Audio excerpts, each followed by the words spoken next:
Alô, bom dia, estamos de volta nesta quinta-feira, 4 de julho de 2024, sejam todos bem-vindos, Dia da Independência dos Estados Unidos, e nesse histórico 4 de julho de 2024, meus queridos amigos, algo inédito está acontecendo, choro e ranger de dentes entre os esquerdistas norte-americanos, Meus queridos amigos, o que está acontecendo nos Estados Unidos é muito grande para medir nesse momento, para dimensionar. Mas eu tentarei aos poucos explicar o que de fato está acontecendo nos Estados Unidos. Certamente levarei mais de um vídeo para explicar o que está acontecendo, mas é muito sério. Foi como se uma bomba atômica tivesse caído para os lados da esquerda norte-americana desde a quinta-feira passada, a noite do debate entre Biden e Trump.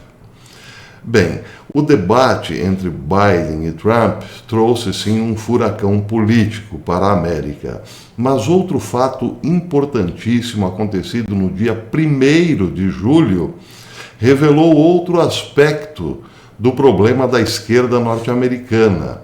A decisão da Suprema Corte de dar total imunidade ao presidente nos seus atos oficiais levou loucura, ranger de dentes à esquerda, mas está revelando aos poucos quem de fato está controlando a política norte-americana e com que tática, para que determinado fim. Ora, para implantar a agenda da 2030 da ONU e perseguir, esmagar inimigos.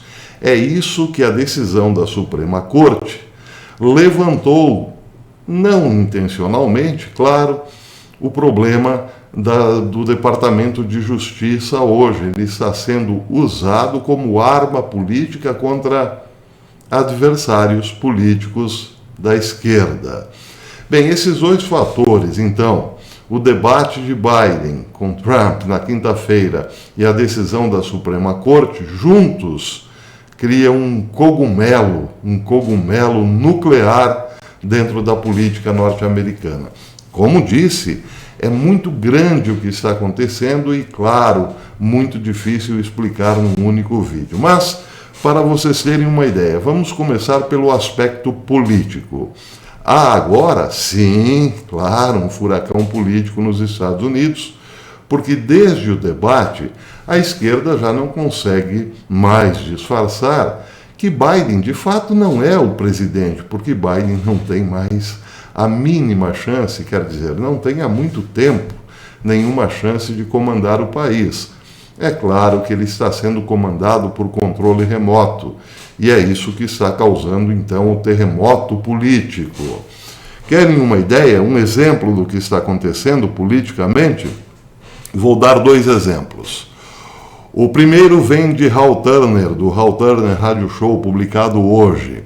O representante, o polêmico representante do Texas, republicano do Texas, Chip Roy, apresentou uma resolução H-Res 1336, apelando à vice-presidente Kamala Harris para convocar o gabinete e declarar o presidente Biden incapaz de cumprir as suas funções como comandante em chefe. O representante Roy disse, abre aspas, apresentei uma resolução apelando à vice-presidente para usar imediatamente os seus poderes ao abrigo da seção 4 da 25ª emenda para convocar e mobilizar os principais oficiais do gabinete para declararem que o presidente dos Estados Unidos é incapaz de exonerar com sucesso os deveres e poderes do seu cargo. Bem, este é só um exemplo, esta é, para dizer a verdade, a pontinha do iceberg. O iceberg está nas 2 casas legislativas. Deputados e senadores estão se contendo ou contendo alguns dos seus pares para não fazer o mesmo que Chip Roy, que é mais polêmico. Só que isso envolve gente muito, mas muito graúda mesmo na política norte-americana, como, por exemplo, o senador pela Virgínia, West Virginia, Joseph Manchin III, que queria já no domingo ter feito o que Roy fez agora. Ele é muito importante, foi democrata até o começo desse ano. Agora ele é um senador independente. Mas ele é muito forte na política norte-americana, porque vejam, ele é senador por West Virginia. Foi senador democrata há muitos anos e só agora, neste ano, é que ele é independente. Bem, West Virginia é, sim, muito forte para os republicanos, é quase que um reduto dos republicanos. E aí você se pergunta, como um senador democrata consegue ser tão forte no West Virginia e sempre se reeleger?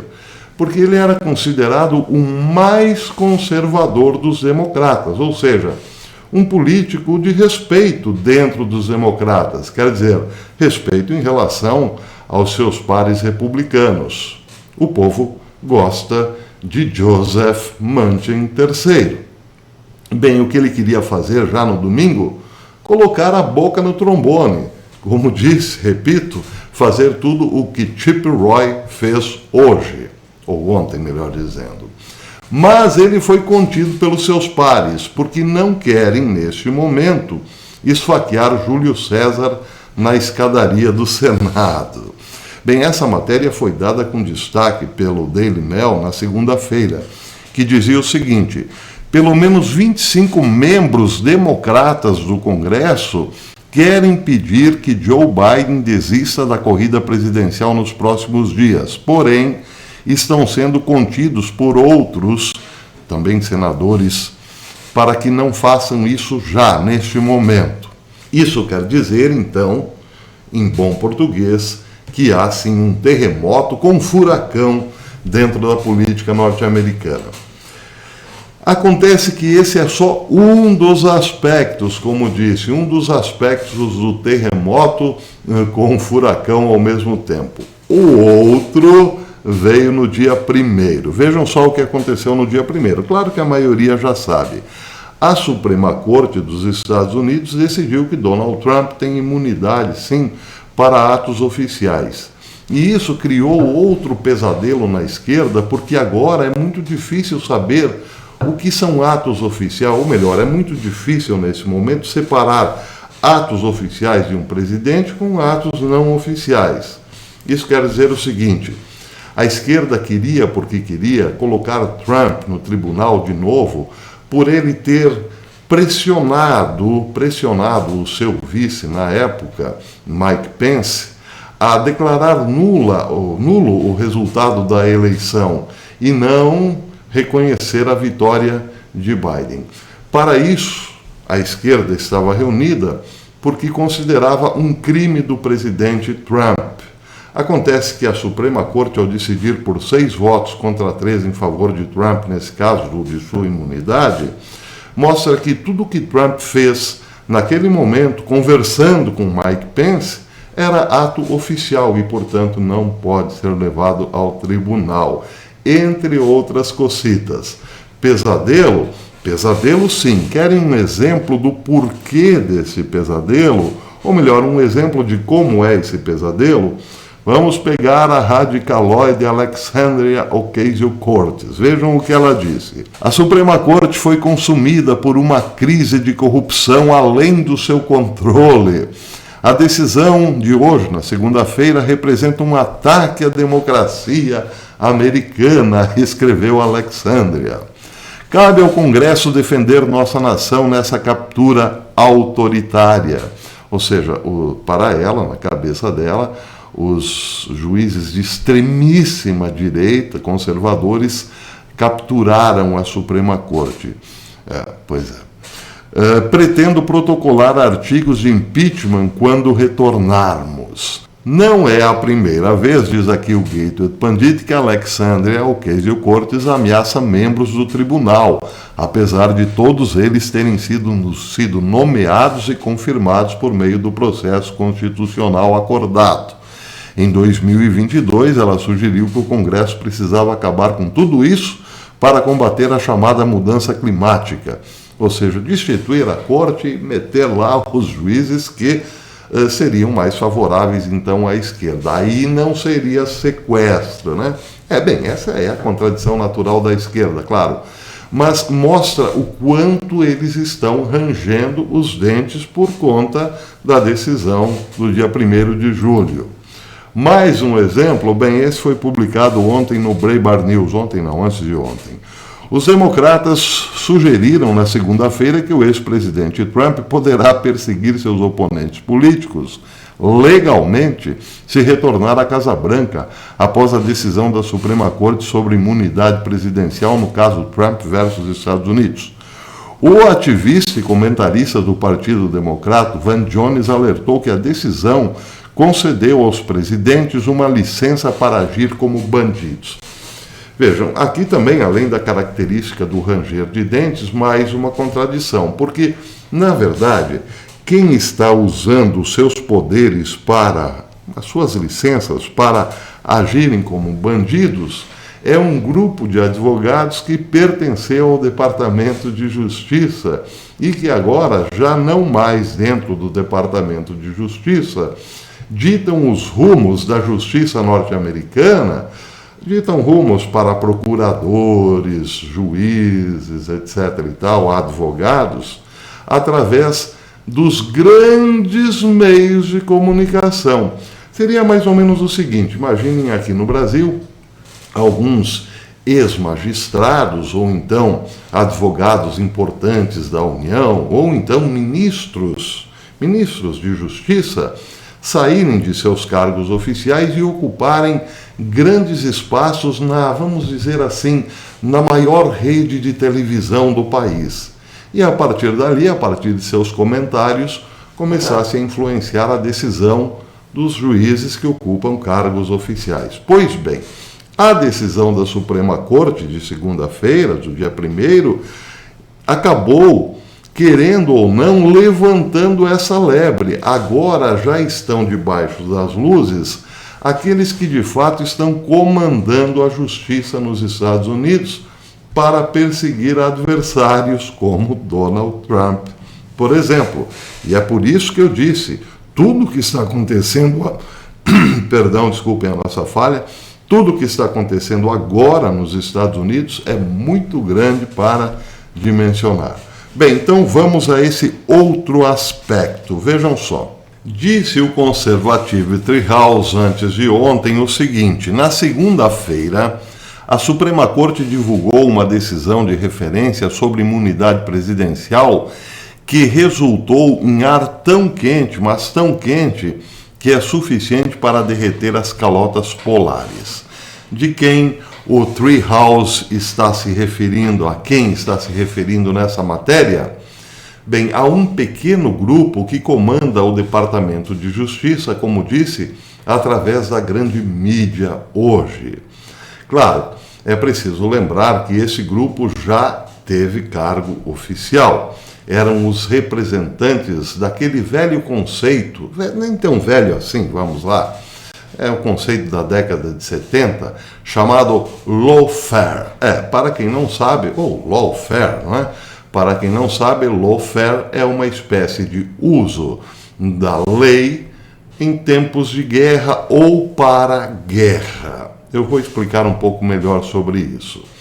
Bem, acontece que a decisão da Suprema Corte mexeu tanto nas pessoas que comandam o lawfare que elas, neste momento, estão, digamos assim, se revelando como, de fato, as pessoas que mandam na justiça norte-americana, dentro do governo Biden, para perseguir adversários. É o uso da lei como guerra. Não uma guerra contra o Iraque, contra o Irã, contra a Rússia. Não, uma guerra interna, de americano contra americano. E essa é, claro, uma notícia bombástica, convenhamos.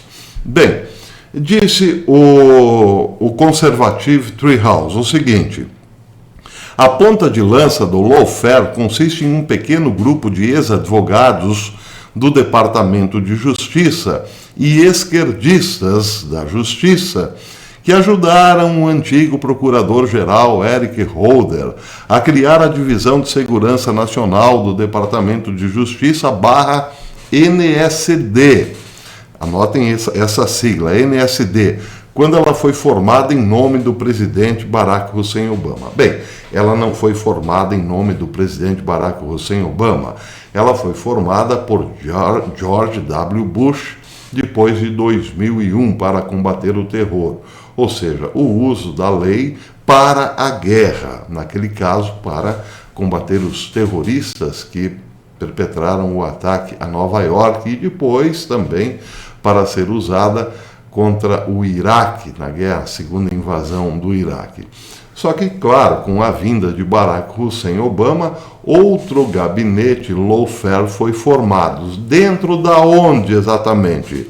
Dentro do NSD. E aqui é preciso lembrar, então, o procurador-geral Eric Hampton Holder Jr., que é citado pelo Conservative Treehouse. Ele é um jurista americano e foi o 82º procurador-geral dos Estados Unidos e o primeiro afro-americano a ocupar o cargo. Ele foi nomeado por Barack Hussein Obama. Então, a partir daquela nomeação daquele procurador-geral, deste procurador-geral, Eric Holder, começou-se a usar o NSD como arma, como um instrumento político. É tudo isso que está sendo levantado agora, está borbulhando. Bem, aqui é preciso também fazer um esclarecimento em relação ao NSD. NSD é a sigla para Divisão de Segurança Nacional. Ela foi criada na seção 506 da reautorização do US Patriot Ato de 2005 e sancionada pelo presidente George W. Bush em 9 de março de 2006. Consolidou, vejam, o NSD, essa divisão de segurança nacional, consolida os esforços de segurança nacional do departamento em uma unidade, uma única unidade, reunindo advogados da seção de contra-terrorismo e da seção de contra-espionagem da Divisão Criminal do Escritório de Política e Revisão de Inteligência, ou IPR. Prestem atenção no termo advogados. Ela é comandada por um grupo de advogados desde a sua criação, com sua expertise especializada na Lei de Vigilância de Inteligência Estrangeira e outros assuntos de inteligência. Então, os advogados é que tomam conta desta sigla, ou melhor, desta agência dentro do Departamento de Justiça. Isso cumpria uma recomendação da Comissão de Inteligência do Iraque, americanos, a Comissão Americana para a Guerra do Iraque, Comissão sobre as Capacidades de Inteligência dos Estados Unidos em relação a armas de destruição em massa, que todo mundo sabe não foram encontradas, mas então estava lá criada a NSD para isso. Vejam só, dados bem antigos, mas só para ter uma ideia de quanta grana entra na NSD. Em 2010, o seu orçamento foi de 88 milhões. Hoje é astronomicamente maior esse número, claro. Bem, aí então, quando pensamos no NSD como um grupo dentro do Departamento de Justiça, comandado por advogados para perseguir inimigos, aí voltamos então ao conceito de lawfare, ou seja, o uso do direito, o uso da lei para a perseguição de inimigos. Parece que isso também ficou claro. Aí voltamos ao Conservative Treehouse. Vejam o que ele está dizendo, ou o que ele disse no começo da semana. Lawfare, hoje, é uma tribo de esquerdistas que estrategicamente armam os sistemas de justiça dentro do Departamento de Justiça. Eles também são os principais guias estrategistas e analistas legais que anteriormente usaram o procurador-geral Robert Mueller.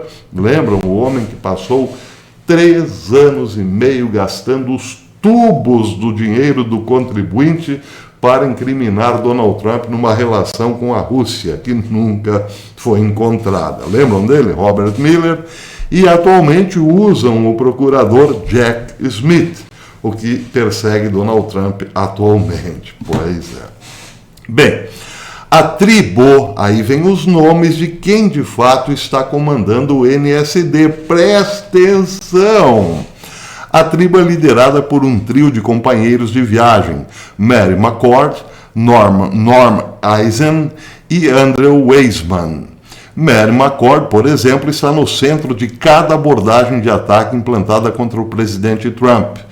Tudo o que vimos acontecer, desde a obstrução contra o presidente Trump e a lei de insurreição contra os alvos do 6 de janeiro, vem desta pequena equipe de esquerdistas. Esses 3 esquerdistas, Mary McCord, Norm Eisen e Andrew Weissman. Bem, aí você pergunta, mas essa gente ainda ocupa lugar oficial no governo? Não. Eles saíram do NSD, mas estão trabalhando na gigante NBC. E é exatamente de lá que eles estão dando o comando para toda a esquerda. Mas não é para os black blocs, evidentemente, não só para eles, e sim para todos os procuradores alinhados com a esquerda, assim como para os juízes alinhados com a esquerda, como é o caso do juiz Juan Merchan, que terá que dar a sentença no julgamento de Donald Trump, no caso lá, Stormy Daniels. Pois é. Aí diz o Treehouse, desde que deixaram os cargos oficiais no governo, essa tribo, essas principais lideranças do lawfare, se reúnem profissionalmente na MSNBC e alimentam os esquerdistas na mídia e na política em seu principal canal a cabo. O aspecto mais alarmante da abordagem tribal do lawfare é perceber como esse grupo, essencialmente muito pequeno, de ex-advogados do Departamento de Justiça /NSD, exercem uma influência tão grande em nossa política nacional. Para concluir, na realidade, essa equipe provavelmente tem menos de 20 personagens em tempo integral. Só 20, no máximo 20, mas eles fazem um estrago danado.